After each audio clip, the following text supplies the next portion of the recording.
Well, in the meantime, reacting to the unveiling of Finidi George as coach, Super Eagles midfielder Wilfred Ndidi says the team is looking forward to working with him as they prepare to take on South Africa and Benin Republic in June.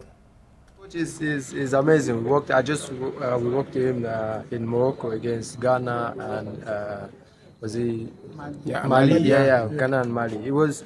I felt bad for him because he was alone. He was doing everything alone. No assistant, no nothing. But he actually did an amazing job. Tried to put the team together, very humble, and tried to make everyone understand what is at stake. So I think I'll say congratulations to him because he actually deserved it, and we'll see what happens in the future, and then we'll look forward to it. For now, I think we'll just focus on the World Cup for qualifiers, which is like very important. We know where we are at the table, and it's not really good.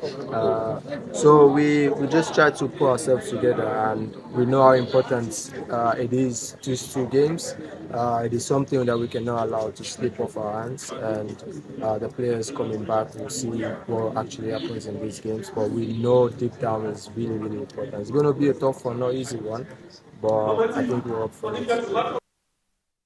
Right, our sports correspondent Tebi Yomo joins us now to talk more on the unveiling of Nigeria Super Eagles super coach, I hope.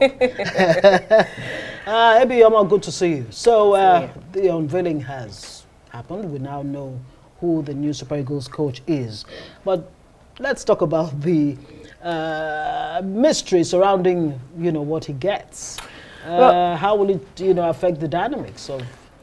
Well, I think it's quite interesting that Finidi has finally been unveiled. He served under Pesero for about 20 months before Pesero's contract ran out, and he was appointed. And it took time to ensure that he was able to get the assistants he needed, because the NFF said they wanted him to be able to pick who he needed, and he picked Benjamin James, who also worked at Hoffenheim at some point as his first assistant, then Mokachi, who is not a stranger to the Super Eagles, as the second assistant, and there is also Olatunji Barawa as the goalkeeper's assistant, and he also has two other foreign-based coaches as assistants, that's goalkeeper trainer and the fitness coach. I think that Finidi's appointment is something out of continuity, because so many Nigerians have been screaming and pleading for an indigenous coach. We know the last time Nigeria won the African Cup of Nations was with an indigenous coach, that is Stephen Keshi. It might not be an easy job, definitely not an easy job for Finidi George, knowing that he inherits a team that has not started the World Cup qualifiers on a good note. He drew their first two World Cup qualifying games against Zimbabwe and Lesotho 1-1. And now they are third on the table. They face South Africa and Benin Republic in June. But now looking at the contract, there's a lot of speculations and reports on what he earns, how long he's going to be there. At the press conference, the NFF president was asked severally, how long is the contract going to be? What is the fee? But he says it's not going to be disclosed. They need to discuss it. But reports say he earns 15 million naira monthly. But what is sure is the fact that the president has said that this is a new development, that the coach is not going to be the one paying the assistant. So it's just going to be on an agreement basis. When you come to the Super Eagles, when you work for Super Eagles, you're going to be paid bonuses, and you get the other bonuses, match bonuses, winning bonuses, or even camp bonuses that the rest of the team gets. We'll only see how that will work out, because we know that in previous years, with previous coaches, there's always been issues of earning money, be it from Genatural to Pesero to the past ones. We've had past coaches coming out to say that coaches are still old. So I think the NFF are just trying to stay on the side of caution to ensure that the coach is not going to be having cries of salaries. But even with the salary not being disclosed, we hope that the NFF can raise the revenues, the monies, to ensure that the coaches are not old and the Super Eagles fare well in their qualifiers, because it will be a very sad one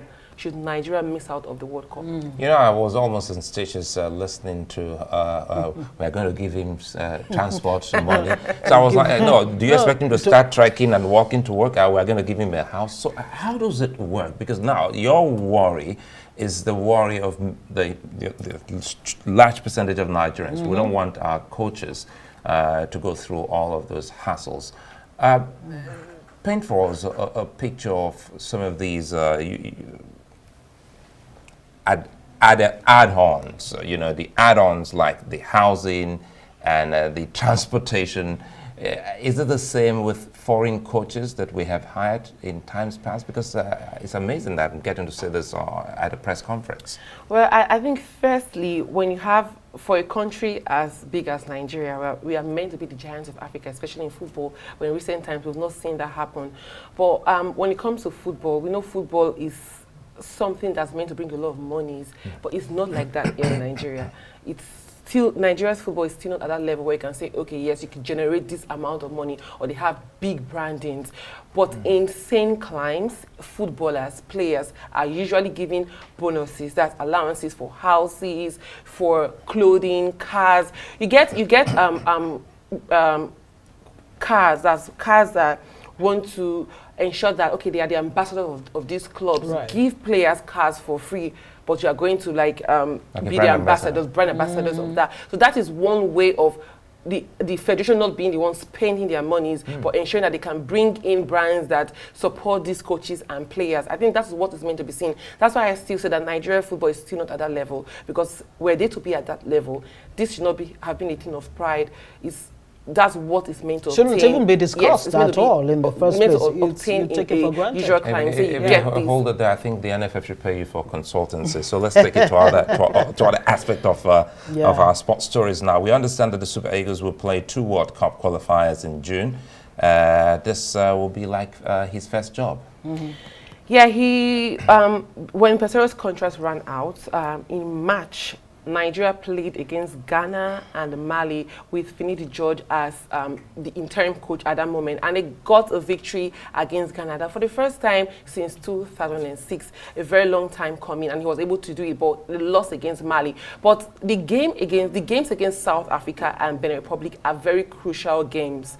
They will mean a lot to Nigeria. Nigeria, moving forward, has no business losing or even drawing games, because they already sit third on the table. We saw Nigeria get knocked out of the World Cup qualifiers by Ghana in 2022.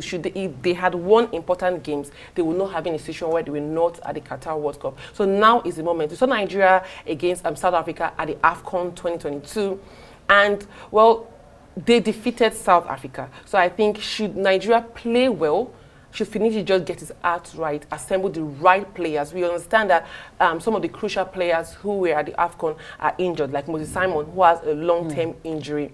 Hopefully, he's able to assemble a team good enough to defeat South Africa once more. And Benin Republic, I think Nigeria should be able to get a victory against Benin Republic. But Finidi George is no stranger to Nigerian football. He's one player that so many talk about, whether be the Finidi George of Ajax, be the Finidi George of Real Betis, be the Finidi George of the Super Eagles of Nigeria. He's a very attacking-minded player, and we also saw it in the matches against Ghana and Mali. So I think for these 2 first games, they might be difficult, but Finidi George could probably have a stroll in the park. He sounded good when he said, look, Nigeria must be priority as we go into the World Cup qualifiers. Let's talk about the Premier League. Aston Villa coming back against Liverpool to end 3-3. But I thought that game was going to end that way, and big kudos to Aston Villa. It was 3-1 at some point. I thought it was going to end that way, but big kudos to Aston Villa. The mindset Emery has brought into this team is something surprising. At the start of this season, so many thought Newcastle United would be the team on the 4th position because they had a takeover last year. They spent some money to get in new players, but Emery has been quite prudent with his signings, getting the right signings, and the mentality of the players have just changed. So with this draw, it means they have 68.5 points ahead of Tottenham Hotspur. It's going to be an interesting finale. That's the Premier League final day. It's going to be an interesting one, but Unai Emery's men may just have sealed themselves a spot in the UEFA Champions League, knowing that Tottenham Hotspur face Manchester City tomorrow. Right. Ebi Yamo, no better person to help us with the sports stories tonight, especially with the unveiling of Nigeria's Super Eagles super coach, I'd like to call him.